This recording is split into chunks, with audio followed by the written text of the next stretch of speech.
Curtis A reached out to me, said make a theme song for my show. Said alright, just give me all the details, man. And my homie says he don't know. Well, if you're gonna pay me big bucks, guess I might should have something to say.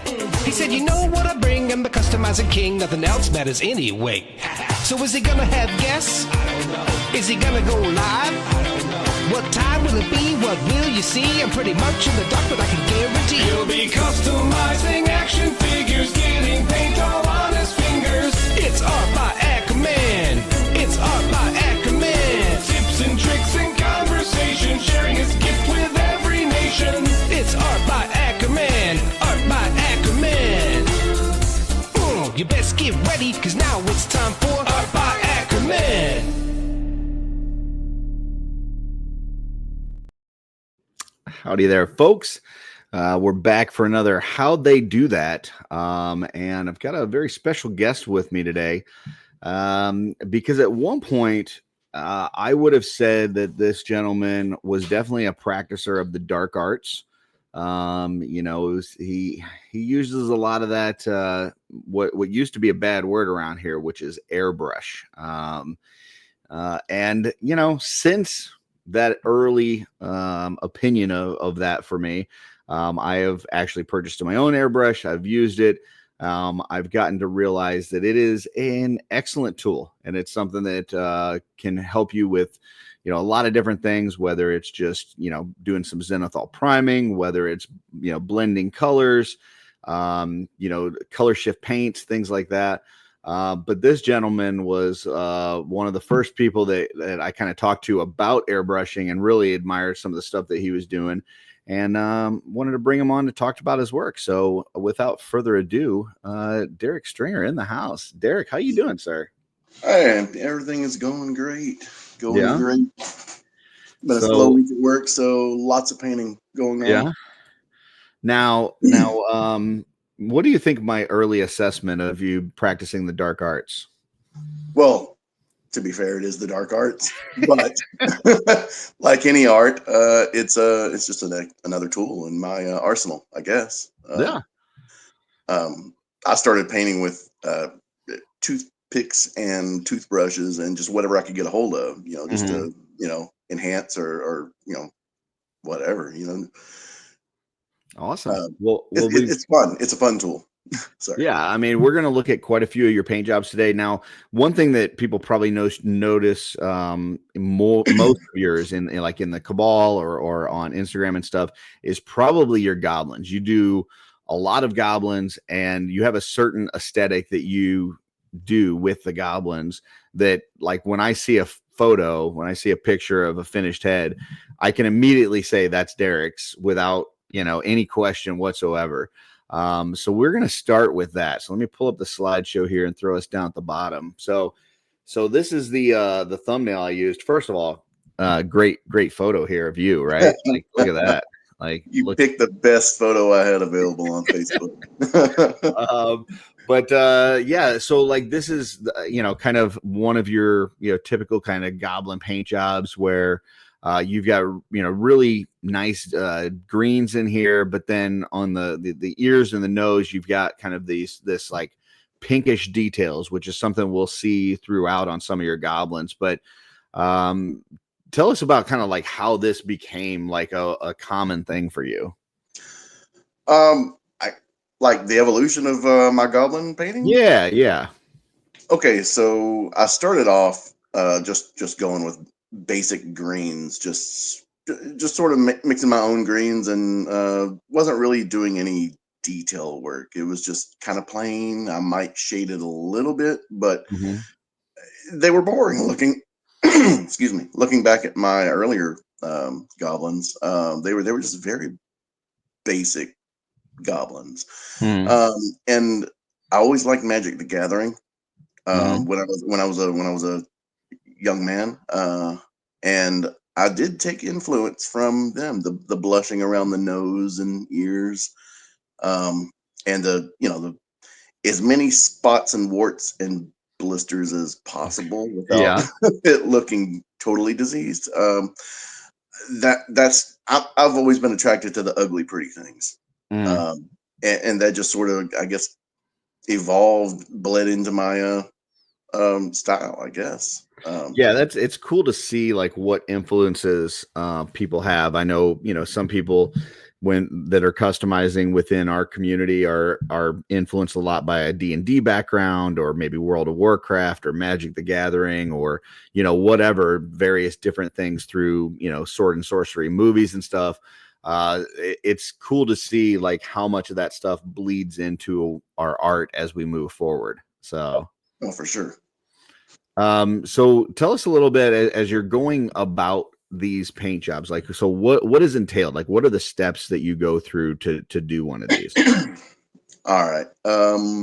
Well, uh, everything gets a nice white prime basic color, and then I do start off with some bottle bot paints. I do start off with a goblin green, Hmm. and then I will mist everything with a yellow ochre, and Gotcha.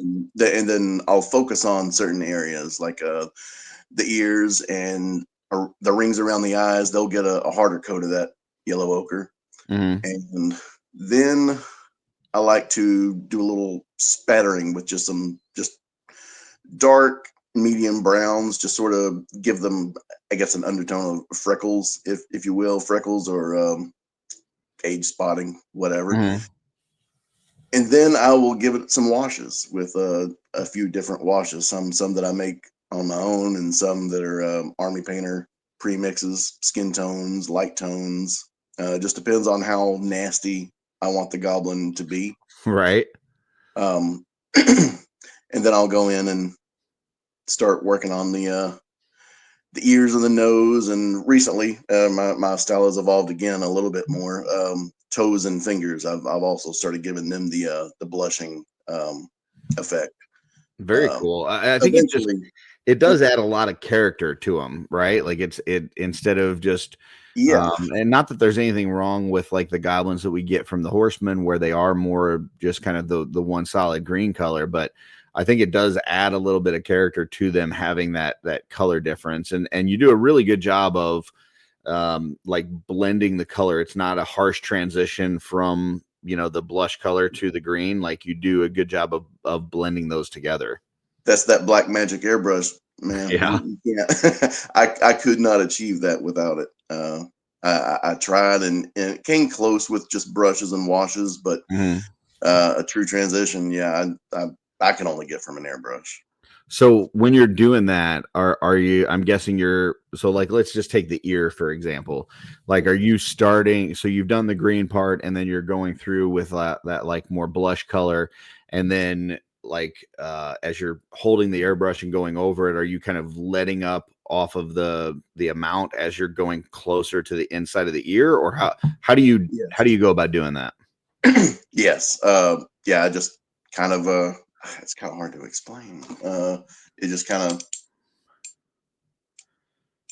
yeah, it gets more of a hard press towards the tip of the ear, and then I just start to let it go as it Gotcha. channels down to the lobes.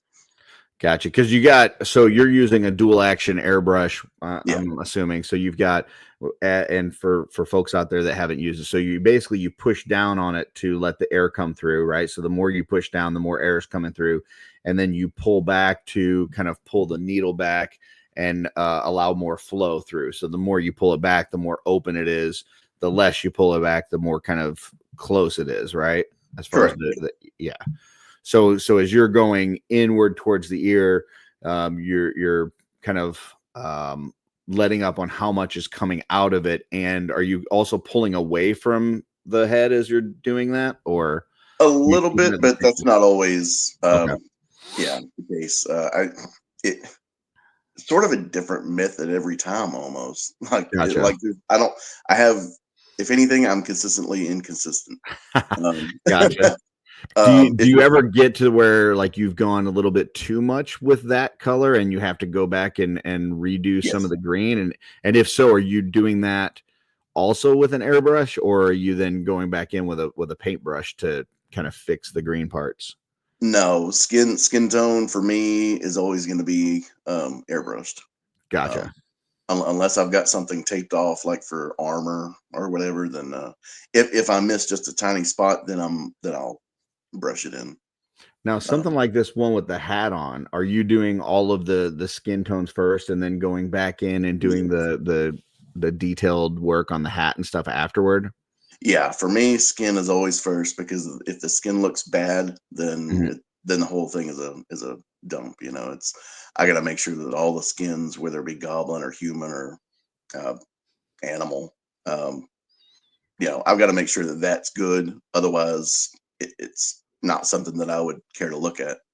Gotcha. So once you're done with that and you go into stuff like the hat here, are you taping anything off? Are you sealing anything? Or you're just going in with the paintbrush afterwards to like do the other parts, or how's that work? Yeah, after I've got the skin and I'm happy with skin, I will take them outside and seal everything with a rattle can of matte sealer, and then I'll go in with the eyes, because the Mhm. eyes and facial details, if those are wrong, then you know why keep painting? Um, like What do that, you have a specific sealer that you're trying to use? I typically use a Krylon matte. Okay. Yeah, it's relatively inexpensive, and it's very available around here. Okay. So, Interesting. um, I've not I've heard of a lot of people using, testers and Mr. Super Clear, and I've never heard anybody really using the Krylon. So that's interesting because yeah, definitely that would be probably more cost effective, and you find that it works pretty well for you and it gives you a good matte finish. it does, until you get towards the end of the can, and you just kind of gauge it, because it'll start getting cloudy on you. Ah, gotcha. Okay. Yeah. So after about I can use about 3/4 of a can, and then it's a gamble. So usually I'll save that last quarter can, and this is just the cheapie in me. I'll Yeah. save that last bit for um, uh, like just very first seals, like on armor or something that I know that I'm going to go over in another color after the black. Ah, gotcha. Okay. So it's still good, but not good for skin. Um, Gotcha. So here we see a few more of those, and get a kind of more of a closer look on this one that's the ghoul head. yeah, Man, that's super cool, and you did a great job on the eyes too. Like I mean, they look very spot on, like and perfect. So I know there's a lot of folks out there that I actually enjoy painting eyes, but there's some people that's the bane of their existence. Any tips that you have for that? I repaint eyes like 5 or 6 times sometimes, and I Gotcha. don't show the bad ones. Gotcha. For goblins, I do like it simple. Just Mhm. black scleras, yellow iris, a couple of different yellows sometimes, and then Mhm. just a nice black iris. Maybe give a reflection if they're large enough, like with the ghoul eyes. Yeah. They're nice, big, expressive eyes, but it's kind of hard to do much on the one on the left. Yeah, it is a cool look. I mean, I imagine that would be difficult trying to make them look, similar eyes when you've got one that's super squinty and one that's big, but you did a great job. I mean, it looks awesome there. So, Thank you. Tiny brush and just a very, very patient hand. and then with the teeth, it looks like maybe you're using kind of one solid color and then going back and doing some washing on that. Is that right? For the most part, a lot of times I'll do a white or an off white, and then I've recently, again with the evolution, recently with bone and teeth, I've started adding a like the Gundam panel line accent colors. Like, Okay. shoot, Oh, okay. Let I me don't know how bring well it back that's going in. to focus. Yeah. Okay. But yeah, it's like just an ink wash, and then I'll blot all of that off to stain it, and Okay. then I'll go in with more washes, like the flesh tones and the light tones from Army Painter, Now, when you and say blot it off, like you're applying it and then what, like hitting it with like a sponge or a paper towel or something? yeah, same with the teeth and the bones and skin. After I Mhm. apply washes, I will beat the crap out of it with a paper towel. Yeah, just Gotcha. because Okay. I don't want it. I don't want it to puddle. I just want Mhm. it to stain and maybe get into some of the crevices. Gotcha. Okay.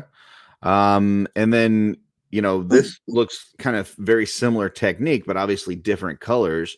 And I thought these were super neat. Tell us a little bit about how these came together. Vampires were always my thing when I was a teenager, sort of a wannabe goth in a small hick town. Yeah.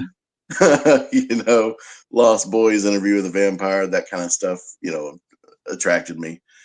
And I didn't want to start collecting vampires, but I accidentally fell in love with them with Legions. I like these pale, creepy dudes. So, yeah. In fact, I just made a moderate sized order from one of our cabalers yesterday. On Nice. a bunch of vampires, bought up as many as he had. Yeah, so it's so on the one on the left, clearly the inside of the ears, that's airbrushing and just a really nice job of kind of making it a smooth transition there. What about around the inside of the eyelids and stuff? Is that also airbrush, or are you going in and manually painting that? Okay. No, that's also airbrushed, and that's one of those cases where I had to do it 2 or 3 times on each head just to make sure that there was not too much overspray. Like over onto like the forehead and stuff like that. Forehead. Yeah, Gotcha. yeah, because I just wanted it to look like sickly sunken eyes. Yeah, they look awesome. So thank you. Those were a lot of fun. Yeah, it looks really cool. So and then we've got some different color schemes here. So you got a little blue goblin with some nastiness out the back of his head there.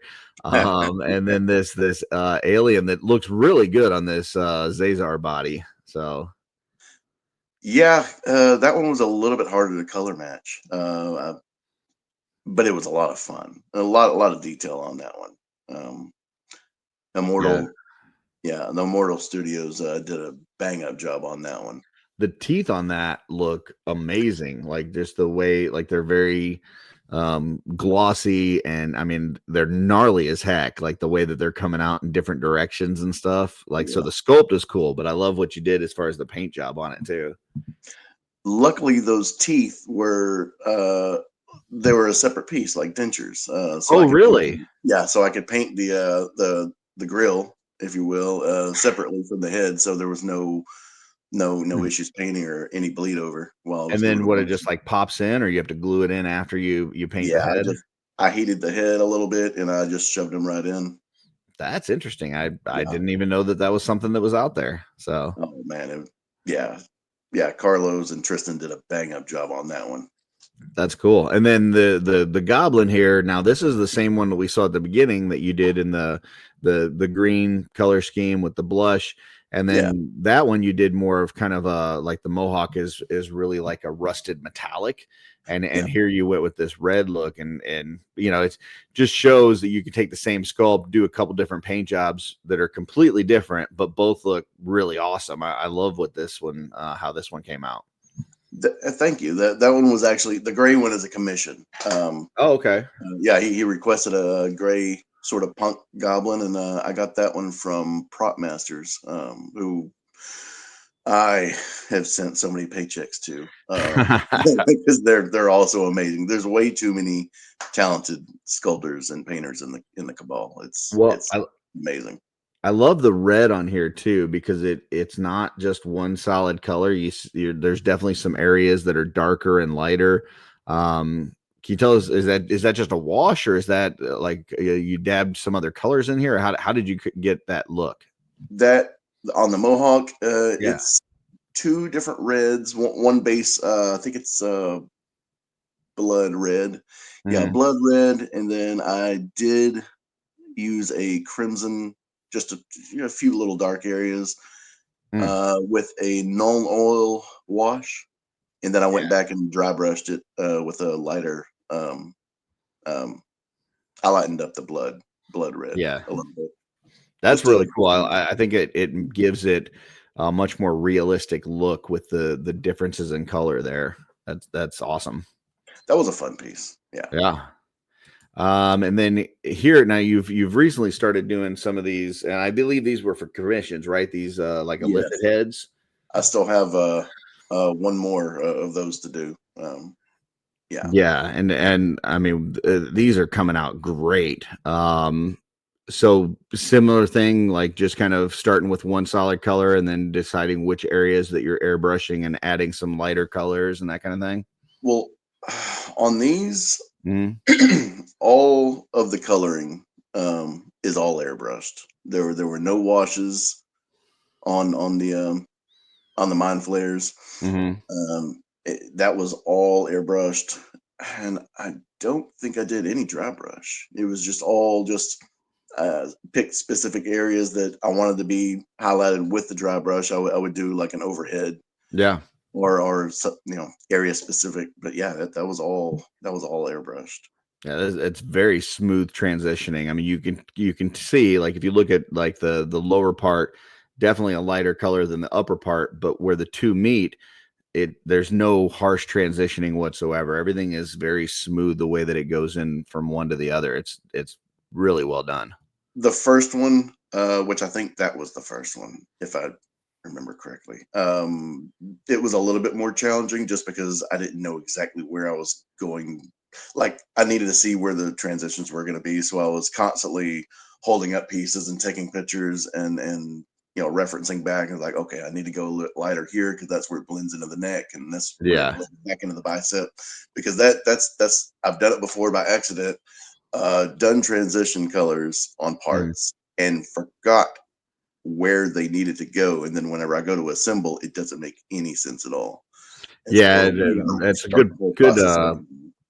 that's a good shout out there, like holding it up, especially like letting the light hit it and seeing like Yes, where the areas are going to light up most and where the areas are going to be a little bit more shaded. Like, yeah, that's a good technique.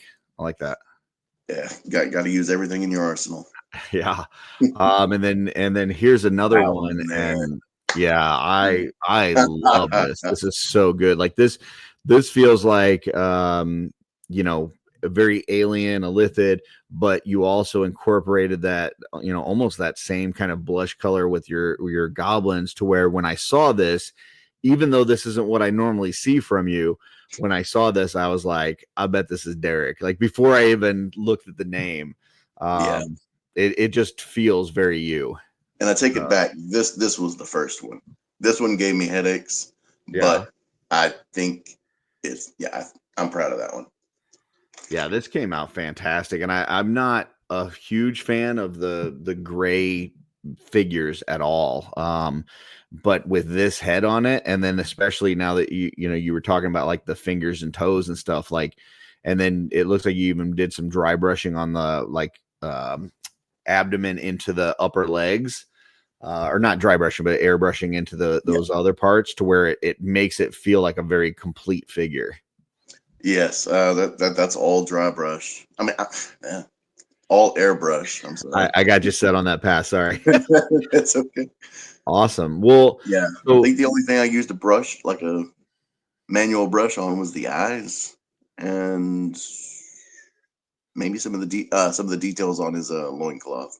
Yeah, that was that's it. cool. Everything And then else was is that the Arizak armor on there? yeah, yeah, yeah. That's The cool. I client wouldn't have supplied thought that that one, was and the I armor. wish he had supplied me the same armor for all three figures, Yeah, but you know, is what it is.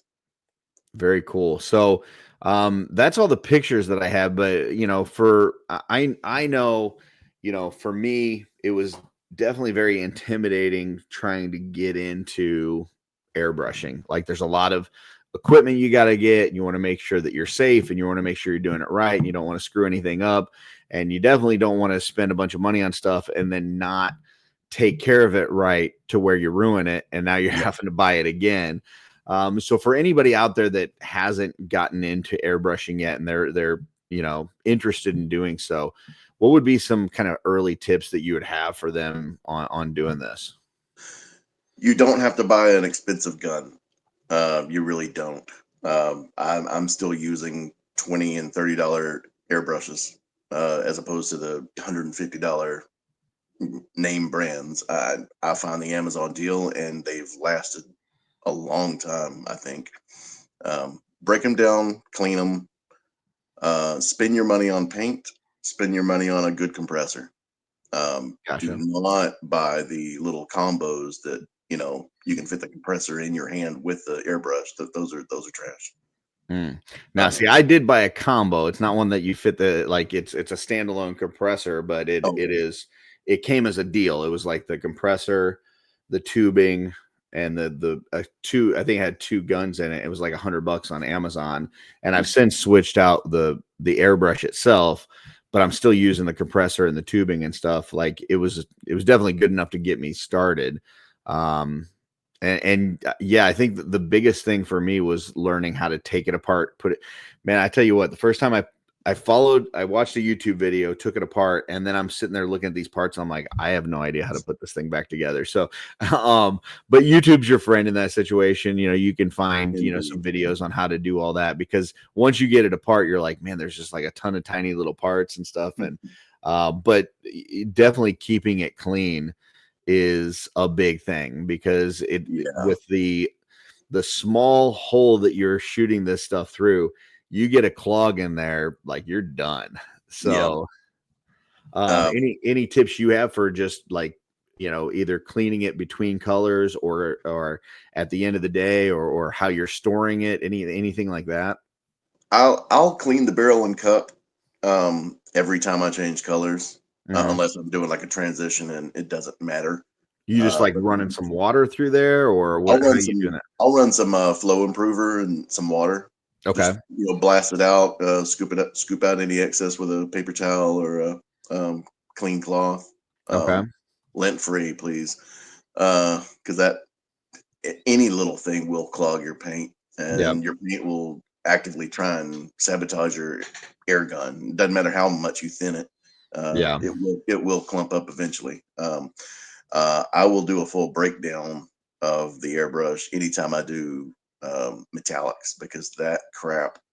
uh, There's nothing like having glitter in a color that does not belong. It's man, you never want sparkly white Yeah. paint Yeah. on a finished head, and you found glitter in the skin, and you're like, well, let's try this again. What about Uh, storing it once you're done? Like, you just put it back in the box, or I know some people have like those ultrasonic cleaners that they keep them in, or whatever. Like, you do anything special as far as storing it? no, in fact, I've mounted it to my paint desk. Oh, all So right. yeah, it stays right there because it's a tool that I want to have on hand right away. Um, Very right cool. next to my brushes and paints. Gotcha. Yeah, I've thought about like mounting one of the like the holsters that you slide it into, like mounting that on my table so that Yeah, just keep it where it's at. I've got one of those, but it's attached to the compressor, so it's not super convenient. Like, it's way down low, so gotcha. but yeah, having one up a little higher would be cool. So Yeah, I keep the compressor right there at my feet, so I can just flip it on with a flick of my toe, and there we go. Let's paint. very nice. Now, another thing with it is it takes a little bit it's not like a lot of other paint where you can just, open up your wet palette, put a couple drops of paint in there, do some dry brush, and then close it, walk away from it, right? Like, there's some setup and tear down. So do you find yourself doing more like painting in batches, or kind of scheduling your time to paint, or how does that work? How do you figure out when you're going to paint and how much you're going to paint? Uh like yes, I'm a batch painter. Okay. I don't remember the last time I sat down and only painted a head Mhm. or two heads even. I'm known to start 30 heads at a time if that's all I've got on my plate. Um, but yeah, like depending on what I have on my plate, I may Mhm. decide to do a green day, no pun Mhm. intended. Where I'll base coat all my goblins and orcs, and then split off where I need to where the orcs and the goblins part ways on color schemes. Gotcha. Um, and the next day, if I finish all the greens, I'll do a bunch of flesh tones. So I do set sort of a schedule, very Okay. loose schedule, but often I'll at least start a week off with, base colors. Okay. Like That's if I'm going to paint cool. green, I'm going to paint green all day, and then clean the brush, and then go from there. And do you have on your airbrush? I know I've seen some people when they're doing like a lot of the same color, they've got like the where it's underneath the airbrush, like the cup that plugs in. Do you have something like that, or are you just doing the No, top feed? it's just the Okay, top feed. Yeah, gotcha. just the feed. So then you're probably using a lot like straight from the bottle, maybe thinning it out a little bit, but not actually like mixing a lot of colors when you're doing that batch painting, so that you're not trying to have to try to match that color each time. Is that right? Yeah, it depends on how big the batch is. I may mix them into a separate cup and Oh, store it okay. for. Yeah, yeah, Gotcha. like So that if you have to come back to it, you don't have to try to yeah, re-figure out what 3 drops how of much of this, this part 15 and how much. drops of that. Yeah, Right. Yeah. yeah. Okay. Very cool. Well, folks, I will say that Derek's definitely one of the main people that helped me realize that this is not the dark arts. It is a tool. It's like any other tool. It's intimidating. It can be, but once you get into it, I think there's something very rewarding about you using an airbrush. There's folks in the community that can definitely give you some pointers and talk to you about it. Derek is definitely one of those for me. So hopefully you found some enjoyment out of this video. Hopefully this gave you some information that will help you. I will post a link to the set that I got, which is kind of like I said, compressor, the tubing, and airbrush together, which is a good starter set in my opinion. But if you have any questions, shoot them to Derek, shoot them myself. If I can't answer it, I'll get with Derek and get an answer for you. If you end up getting an airbrush and you try some of this, make sure you tag him, tag myself. We'd love to see what you come up with. That's the whole idea of how do you do that series, is to kind of share some knowledge, share some wisdom with folks, and hopefully encourages somebody to not be afraid of the airbrush like I was. I was a It's scaredy not cat. the devil. So it's not the devil. So it's like, I think when I was talking to Joe Gonzalez when he started playing D&D as like a teenager, somebody was talking to him about it, and he's like, isn't that the thing where you have to like worship the devil to play? And they're like, you don't have to, like you can. It's optional. It's optional. Same thing with an airbrush. Like you don't have to worship the devil, but if you want to, like you can do that too. It could help. It Yeah. won't hurt you. But yeah, it's a nice tool. And Derek, you do some awesome work. I appreciate you jumping on with me. Thanks, Chris. It's been fun. It's been fun. I believe so. This is actually going to air, like when we're filming this, it's going to air a couple weeks from now. But so it may be too late. But I know currently you've got a sale that's getting ready to go on for some of your stuff. Can you just let folks know, like, how often do you sell parts and where they can find? Are you at shows or do you have different things going on? What's the best way for somebody to get one of your painted heads if they want? Yeah, just if you want a painted head, I do post most everything that I paint in the Cabal, Cosmic and Mythic. Yeah, just reach out to me, comment on the post, shoot me a PM. I don't have a sales page, but usually whenever my stock is getting too large, that's when I'll do a sale. That's what's Gotcha. going on this weekend. You got too much stuff, huh? You got to start moving some. like 2 shoe boxes full of painted heads. It's ridiculous. And I've got 2 giant buckets full of heads that I need to paint. And those are official measurements, folks. If you're measuring your painted heads, you do it in shoe boxes and buckets. That's how that is official customizing terms. That's right. All right. Well, thanks, Derek. I appreciate it. I'm gonna put you backstage. If you've got to run, I totally understand. If not, hang out and I'll be with you in just a minute. Okay. Awesome. Thanks. Yep. Thanks for being on. All right, folks. Let's see. Let me go back to this screen. So once again, another how'd they do that? I really appreciate Derek's help. As I've gotten into this, it was something. I think the biggest thing for me, even more than the fear of like all the equipment and the cleaning and stuff, was probably the space. And it's really not as bad as you'd think. So yeah, check it out. just try new things, whether it's this, whether it's something else. Try new things. You'll like it. And if you want one of Derek's parts, check him out in the Cabal. Reach out to him if you need to, if there's something special that you want a project like with those lithed heads.